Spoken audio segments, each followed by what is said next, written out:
वक्त की बड़ी खबर के साथ उत्तराखंड विधानसभा उपचुनाव का संग्राम लगातार जारी है। मंगलौर और बद्रीनाथ सीट पर उपचुनाव होना है। दोनों सीटों पर नामांकन की प्रक्रिया जारी है। भाजपा कांग्रेस के प्रत्याशी आज नामांकन दाखिल करेंगे। करतार सिंह भड़ाना आज नामांकन दाखिल करेंगे। आपको बता दें, मंगलौर से भाजपा प्रत्याशी है करतार सिंह भड़ाना। इसी के साथ राजेंद्र भंडारी भी आज नामांकन दाखिल करते हुए आपको नजर आएंगे। बद्रीनाथ सीट से प्रत्याशी हैं। इसी के साथ कांग्रेस की बात की जाए तो काजी निजामुद्दीन को चुनावी मैदान में उतारा है। मंगलौर सीट से कांग्रेस के प्रत्याशी बनाए गए हैं काजी निजामुद्दीन।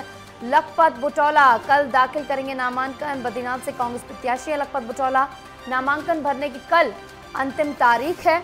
10 जुलाई को दोनों सीटों पर मतदान होगा। उसके बाद 2 दिन बाद यानी 13 जुलाई को नतीजे सामने आएंगे और ये दोनों सीटें बेहद अहम हैं। अब देखिए, दोनों सीटों पर कांग्रेस और बीजेपी में भारी टक्कर देखने को मिलने वाली है।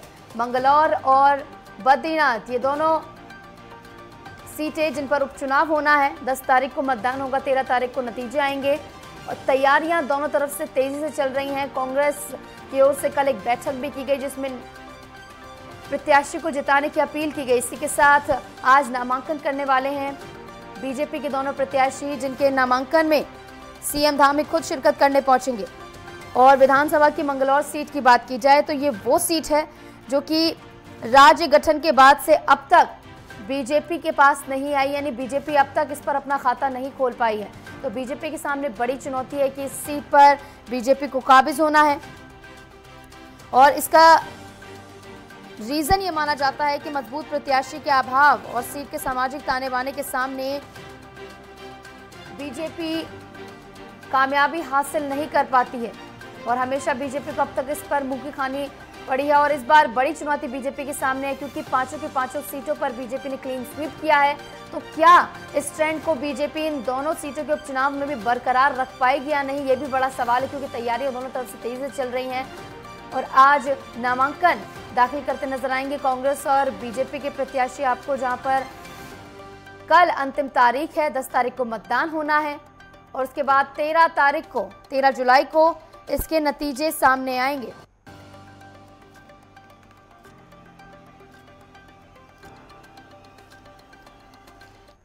तो उत्तराखंड विधानसभा उपचुनाव को लेकर संग्राम बेहद तेज है। मंगलौर और बद्रीनाथ इन दोनों सीटों पर उपचुनाव होना है। 10 तारीख को मतदान होगा। नामांकन की प्रक्रिया फिलहाल जारी है। इस बीच हमारे साथ हमारे संवाददाता उपेंद्र सिंह राणा जुड़ गए हैं ज्यादा जानकारी के साथ देहरादून से। उपेंद्र, क्या कुछ हलचल देखने को मिल रही है? आज नामांकन का दिन है, दोनों प्रत्याशी नामांकन करते नजर आएंगे। सीएम धामी भी इसमें शामिल होंगे।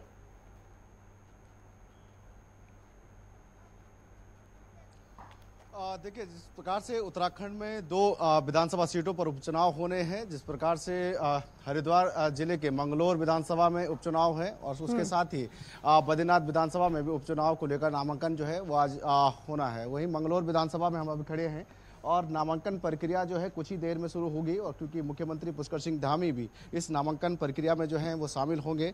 हालांकि हरिद्वार के नवनिर्वाचित जो सांसद हैं त्रिवेंद्र सिंह रावत, वो यहां पर पहुंच चुके हैं। अब कुछ ही देर में मुख्यमंत्री पुष्कर सिंह धामी भी नामांकन यहां पर पहुंचेंगे और जिस तरीके से आज भाजपा के जो प्रत्याशी हैं करतार सिंह भड़ाना, वो आज जो है यहाँ से भाजपा से नामांकन जो है करेंगे। हालांकि कल जिस तरीके से कांग्रेस के जो प्रत्याशी थे काजी निजामुद्दीन, उन्होंने अपना नामांकन पत्र जो है वो भर दिया है। आज भाजपा से जिस तरीके से करतार सिंह भड़ाना मंगलौर सीट से यहाँ पर नामांकन प्रक्रिया करेंगे और वहीं बद्रीनाथ सीट की अगर बात की जाए तो वहाँ पर जिस तरीके से राजेंद्र भंडारी, हालांकि 2022 में कांग्रेस के पर वो वहाँ पर जीते थे, लेकिन इस बार जो है जिस प्रकार से लोकसभा चुनाव से पहले उन्होंने पाला बदला और भाजपा में शामिल हुए। भाजपा में शामिल होने के बाद इस बार उनको जो है भाजपा से जो है वो टिकट दिया गया है। कांग्रेस से लखपत बुटौला आज जो है वो दोनों ही प्रत्याशी, कांग्रेस और भाजपा के दोनों प्रत्याशी जो हैं बद्रीनाथ सीट से नामांकन करेंगे। अब मुख्यमंत्री कुछ ही देर में मंगलौर विधानसभा में यहाँ पर पहुंचेंगे। यहाँ पर जिस तरीके से करतार सिंह भड़ाना जब यहाँ पर नामांकन पत्र भरेंगे, उसके बाद जनसभा को भी मुख्यमंत्री यहाँ पर संबोधित करेंगे और करीब 1 बजे जो है वो गोपेश्वर पहुंचेंगे और गोपेश्वर में जिस तरीके से जो बद्रीनाथ विधानसभा का जो उपचुनाव है वहां पर जिस तरीके से जो नामांकन प्रक्रिया होनी है उस नामांकन प्रक्रिया में शामिल होंगे। लेकिन अगर मंगलौर सीट की अगर बात की जाए तो भाजपा के लिए यहाँ पर सबसे बड़ी चुनौती है, क्योंकि राज्य गठन के बाद अब तक भाजपा एक भी बार यहाँ से जो है वो जीत हासिल नहीं कर पाई। तो एक बड़ी चुनौती भाजपा के सामने है। हालांकि लोकसभा चुनाव में भाजपा ने भले ही हैट्रिक मारा हो, क्लीन स्वीप किया हो, लेकिन कहीं ना कहीं मंगलौर सीट एक बड़ी चुनौती भाजपा के सामने है, जिसके चलते इस बार भाजपा ने पैरासूट प्रत्याशी को जो है यहाँ से उतारा है। जिस तरीके से पूर्व विधायक हरियाणा करतार सिंह भड़ाना को इस बार मंगलौर सीट पर जो है भाजपा ने टिकट दिया है। हालांकि काजी निजामुद्दीन जो कई बार के विधायक यहाँ पर रह चुके हैं, वो काफी उनकी पकड़ जो है मंगलौर सीट पर काफी मानी जाती है। काफी जमीन से जुड़े नेता जो है उनको माना जाता है और कई बार के वो यहाँ पर विधायक भी रह चुके हैं। तो एक बड़ी चुनौती कहीं ना कहीं भाजपा के सामने है कि कैसे जो मंगलौर सीट पर जो सूखा, कई सालों का सूखा है, उस पर किस तरीके से जो है वहां पर जीत हासिल की जाए। तो ये बड़ी चुनौती कहीं ना कहीं भाजपा के सामने है। अगर बद्रीनाथ सीट की अगर बात की जाए, ये माना जाता है कि बीजेपी हमेशा उतना स्ट्रॉन्ग कैंडिडेट नहीं उतार पाती जो कि जनता से जुड़ पाए, शायद यही उनकी हार की वजह है। तो इस बार करतार सिंह भड़ाना का यहाँ से उतरना, जैसे कि आपने बताया पैराशूट प्रत्याशी, क्या वो जो चक्रव्यूह रचता है विपक्ष उसको भेद पाएंगे? देखिए, करतार सिंह भड़ाना जिस तरीके से कहा जाता है कि जो हर सीट पर जिस तरीके से जो है एक समीकरण बदलने को लेकर पूरे दमखम जो है वो पूरा लगाते हैं। और भाजपा जिस प्रकार से लोकसभा चुनाव में अगर देखा जाए तो संगठन को थोड़ा सा इसको यहाँ पर खड़ा करने में कामयाब रही है और बढ़ाने में काफ़ी कामयाब रही है। इस बार जिस तरीके से लोकसभा चुनाव में भाजपा ने जिस तरीके से विपक्ष के तमाम जो नेता थे उनको जिस तरीके से तोड़ने का काम किया, तो कहीं ना कहीं उसमें थोड़ा सा जो है वो बढ़ोतरी देखने को मिल रही है।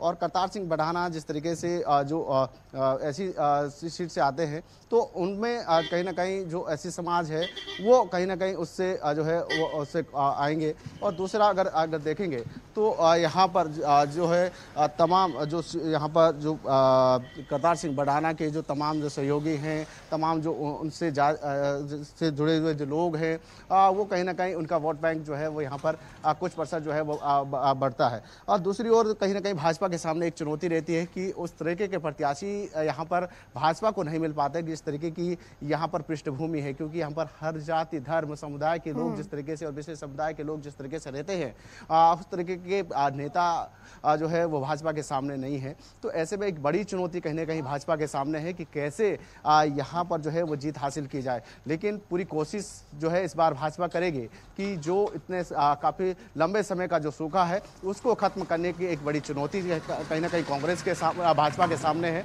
तो इस बार करतार सिंह भड़ाना किस तरीके से यहाँ पर चुनावी मैदान में उतरते हैं, किस तरीके से यहाँ पर प्रचार प्रसार रहने वाला है। आज जिस तरीके से नामांकन प्रक्रिया जो है वो पूर्ण हो जाएगी, उसके बाद वो प्रचार प्रसार में जुट जाएंगे और इसके बाद ये देखा जाएगा कि किस तरीके से वो जनता के बीच जाते हैं, क्या क्या मुद्दे उनके जहन में रहते हैं, किन मुद्दों पर जो है वो जनता के बीच जाएंगे, क्या क्या मुद्दे यहाँ पर खास रहेंगे। हालांकि जिस तरीके से चुनाव की पूरी जिम्मेदारी नवनिर्वाचित सांसद त्रिवेंद्र सिंह रावत को यहाँ पर दी गई है, क्योंकि हाल ही में जिस तरीके से उन्होंने जीत हासिल की है और जिस तरीके से पूरे हरिद्वार क्षेत्र में जिस तरीके से वो घूमे, चाहे वो मंगलौर विधानसभा की बात की जाए या अन्य जगहों पर अगर बात की जाए, तो उन जगहों पर जिस तरीके का उन्होंने प्रचार प्रसार किया, तो कहीं ना कहीं उसका भी फायदा जो है वो जरूर यहाँ पर करतार सिंह को मिलता हुआ दिखाई देगा। अब ये देखना होगा कि किन किन मुद्दों के बीच जो है वो जनता के बीच जाते हैं और किस तरीके से जो है आने वाले समय में रिजल्ट रहता है। जी।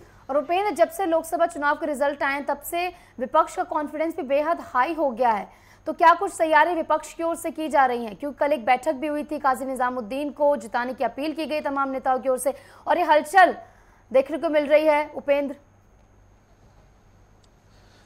देखिए, मुख्यमंत्री पुष्कर सिंह धामी जो है वो यहाँ पर पहुंच चुके हैं और आप देख सकते हैं कि मुख्यमंत्री का ये काफिला जो है यहाँ पर पहुंचा हुआ है। और जिस तरीके से आज जो नामांकन प्रक्रिया में मुख्यमंत्री पुष्कर सिंह धामी जो है वो शामिल होंगे, उनका ये काफिला जो है वो यहाँ पर पहुंच चुका है और उसके बाद नामांकन प्रक्रिया जो है वो शुरू हो जाएगी। मुख्यमंत्री के साथ साथ जिस तरीके से जो भाजपा के प्रत्याशी है करतार सिंह भड़ाना, वो भी जो है मुख्यमंत्री के साथ जो है नामांकन करने जो है पत्र भरने जो है वो कलेक्टर हाउस में जाएंगे। और आप देख सकते हैं कि आप यहाँ पर जो है पूरी सीएम की जो यहाँ पर टीमें हैं वो यहाँ पर पहुँच चुकी है। कुछ ही देर में नामांकन प्रक्रिया जो है वो शुरू हो जाएगी। साथ ही एक जिस तरीके से अगर देखा जाए, क्योंकि बड़ी चुनौती है भाजपा के सामने और एक पूरा दमखम जो है भाजपा यहाँ पर लगा रही है, और जिस तरीके से स्टार प्रचारकों की भी अगर बात की जाए तो जिस तरीके से 33 स्टार प्रचारक जो है यहाँ पर भाजपा ने उतारे हैं कि 33 स्टार प्रचारक जो है यहाँ पर चुनाव प्रचार जो है वो करते हुए दिखाई देंगे।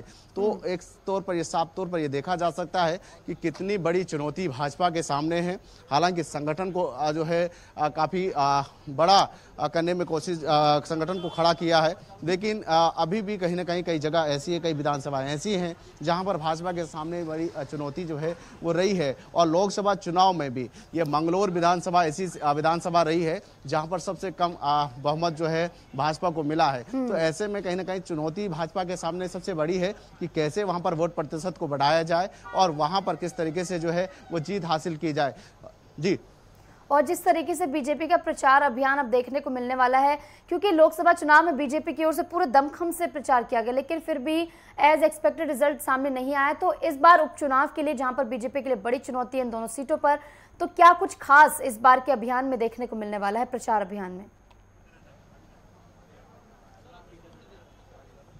देखिए, प्रचार प्रसार में जिस तरीके से भाजपा पूरी तरीके से जुटी हुई रहती है, और ये देखा जाता है कि एक चुनाव के बाद जब दूसरा चुनाव शुरू होता है तो उसके दूसरे चुनाव की तैयारी में भाजपा पहले से ही जुटी रहती है। और इस बात देखा भी गया है कि लोकसभा चुनाव जैसे ही पार्टी जीती उसके बाद जिस तरीके से भाजपा की ओर से संगठनिक जो मीटिंग हुई उसमें ये तय किए गए कि आखिर जो लोकसभा चुनाव में जो जीत हासिल हुई और उसके बाद जीत के बाद जो कौन से ऐसे विधानसभा क्षेत्र रहे, कौन से ऐसे क्षेत्र रहे जहाँ पर वोट प्रतिशत घटा। क्योंकि इस बार अगर देखा जाए तो 2024 में 5% वोट बैंक जो है वो घटा है भाजपा का। साथ ही साथ ये भी देखा गया कि कई ऐसी विधानसभाएं भी रही है जहां पर काफी कम मत प्रतिशत जो है वो हुए हैं, और इससे 2019 के मुकाबले काफी कम जो है जिस तरीके से वोट पड़े हैं, तो उसकी भी जिस तरीके से समीक्षा भाजपा की ओर से की गई। तो ये कह सकते हैं कि भाजपा लगातार जो है इन चीजों में जो है वो लगी रहती है कि कहां पर कमी रही, उन कमी को दूर करने की कोशिश तो करती है, लेकिन कहीं ना कहीं चुनौती कई जगहों पर ऐसी भी है कि जहां पर जो है समीक्षा करने के बावजूद भी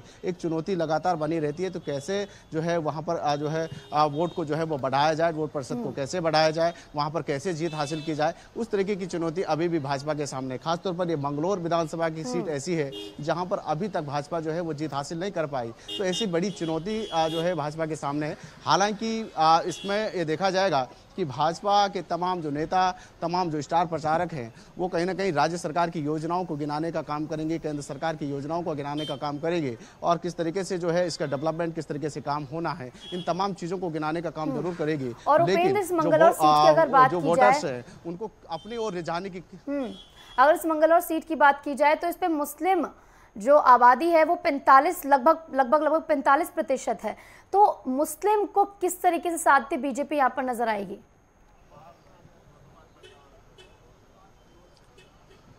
देखिए, यही सबसे बड़ी वजह है कि जो मुस्लिम वोटर्स हैं उनको किस तरीके से भाजपा रिझाने की कोशिश करती है। क्योंकि सबसे ज़्यादा अगर देखा जाए तो सबसे कम वोट प्रतिशत जो है अगर देखा जाए तो मुस्लिम वोटर्स जो हैं वो भाजपा की तरफ जो है वो रुख करते हैं। तो ऐसे में उनको रिझाने की कोशिश जो है कहीं ना कहीं भाजपा की रहेगी। अगर उनका वोट प्रतिशत अगर भाजपा की तरफ कन्वर्ट होता है तो ये माना जा सकता है कि वहां पर भाजपा जीत हासिल कर सकती है। इसके ये बड़ी चुनौती है कि उनको रिझाने की कोशिश जो है कहीं ना कहीं भाजपा करेगी। हालांकि यूसीसी बिल जिस तरीके से भाजपा लेकर आए उस पर भी कोशिश है कि किस तरीके से उस पर काम करेगी और उसको जनता के बीच किस तरीके से ले जाया जाएगा। जो एक भ्रामक प्रचार जो फैलाया गया है यूसीसी को लेकर कि एक विशेष समुदाय के लोगों को लेकर जो है ये यूसीसी बिल जो है वो लाया गया है, इन तमाम चीज़ों को देखते हुए कहीं ना कहीं इस पर भी जो प्रचारक है, जो प्रचार प्रसार है, उसको भी कहीं ना कहीं उनके बीच जाकर जो है उनको समझाने की कोशिश जो है जरूर भाजपा के जो तमाम नेता जो कार्यकर्ता जो है वो करते हुए दिखाई देंगे। साथ ही जिस तरीके से जो पन्ना प्रमुख हैं, जो तमाम जो बनाए गए हैं वो अपने क्षेत्र में किस तरीके से काम करते हैं ये भी देखा जाएगा। क्योंकि पिछले जो लोकसभा चुनाव के परिणाम आए उसमें जिस तरीके से संगठन की ओर से जो है विस्तारकों को ये कहा गया था कि विस्तारक की वजह से ही चुनाव में जो है जीत मिली है। तो ऐसे में अब इस बार जो उपचुनाव होने हैं, क्योंकि भाजपा चाहती है कि इन दोनों सीटों पर जो है वो जीत हासिल की जाए, क्योंकि पिछली 2022 में जो विधानसभा चुनाव हुए तो ये दोनों सीटें जो है भाजपा जीत नहीं पाई थी, क्योंकि बंगलौर में भाजपा के जो प्रत्याशी थे वो जीते थे, और वहीं 2022 में बद्रीनाथ सीट की अगर बात की जाए तो वहां पर भी कांग्रेस के प्रत्याशी राजेंद्र भंडारी ही जीते थे। हालांकि अब पाला बदलने के बाद भाजपा में शामिल हुए हैं, उनको भाजपा ने टिकट दिया है, आज वो भी नामांकन करेंगे। तो अब देखना होगा कि इन दोनों सीटों पर क्या प्रदर्शन जो है वो भाजपा का किस तरीके से रहने वाला है। और कितनी देर में नामांकन प्रक्रिया शुरू होगी, क्योंकि हलचल तो बेहद तेज है, आपने दिखाया सीएम का काफिला भी यहाँ पर पहुंचा है। बस कुछ ही देर में जिस तरीके से नामांकन प्रक्रिया जो है वो शुरू हो जाएगा। नामांकन पत्र भरने के बाद ही उसके बाद जो है यहाँ पर प्रचार प्रसार जो है वो शुरू हो जाएगा। उसके साथ ही मुख्यमंत्री पुष्कर सिंह धामी जो है वो जनसभा को भी संबोधित करेंगे, और करीब 1 बजे जो है वो गोपेश्वर पहुंचेंगे, और वहाँ पर बद्रीनाथ विधानसभा के उपचुनाव को लेकर जो राजेंद्र भंडारी हैं उनके नामांकन प्रक्रिया में शामिल होंगे। उसके बाद नामांकन पत्र वहाँ पर भरा जाएगा, और उसके साथ साथ जो है चुनाव जो प्रचार प्रसार है वो भी पूरी तरीके से शुरू हो जाएंगे।